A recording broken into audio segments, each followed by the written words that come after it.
નમસ્કાર મિત્રો, હું છું લેબ આસિસ્ટન્ટ વડુ નિમેશ, શ્રી માધ્યમિક શાળા લીદર.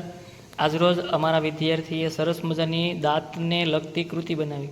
દાંતને બચાવવા માટે શું કરી શકાય, દાંતનો ઉપયોગ કેવી રીતના થઈ શકાય, શું શું ખાવાથી દાંત સડે અને કયા કયા દાંતનો ઉપયોગ કઈ રીતના કરવામાં આવે છે. આગળના દાંત, રાક્ષીદાંત, ભક્ષીદાંત અને સાથે સાથે આપણી દાઢનો ઉપયોગ, બધી વસ્તુ તમને સહેલાઈથી સમજાવશે. નમસ્કાર, શ્રી માધ્યમિક શાળા લીદરમાં આપનું હાર્દિક સ્વાગત છે. હું ચાવડા ધરતીબેન અને હું સરવૈયા અંજલિબેન.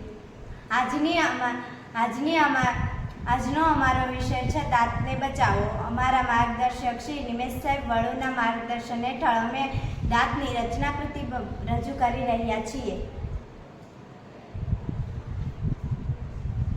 સૌથી પહેલા દાંત કેનાઇન.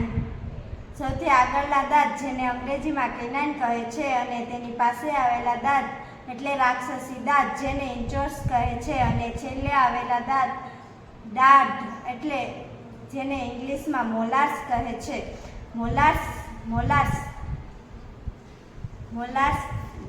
મોલાર્સ એટલે તે ખોરાકને ચાવવામાં મદદરૂપ થાય છે, અને રાક્ષસી દાંત જેને ઇન્ચોર્સ કહે છે તે ફળ, ફૂલ, કાચા શાકભાજીને કાપવામાં મદદરૂપ થાય છે. અને સૌથી આગળના દાંત એટલે કેનાઇન એટલે એને ભક્ષીદાંત કહેવામાં આવે છે. તે રાક્ષસી દાંતને ફળ, ફ્રૂટ અને કાચા શાકભાજી કાપવામાં મદદ કરે છે.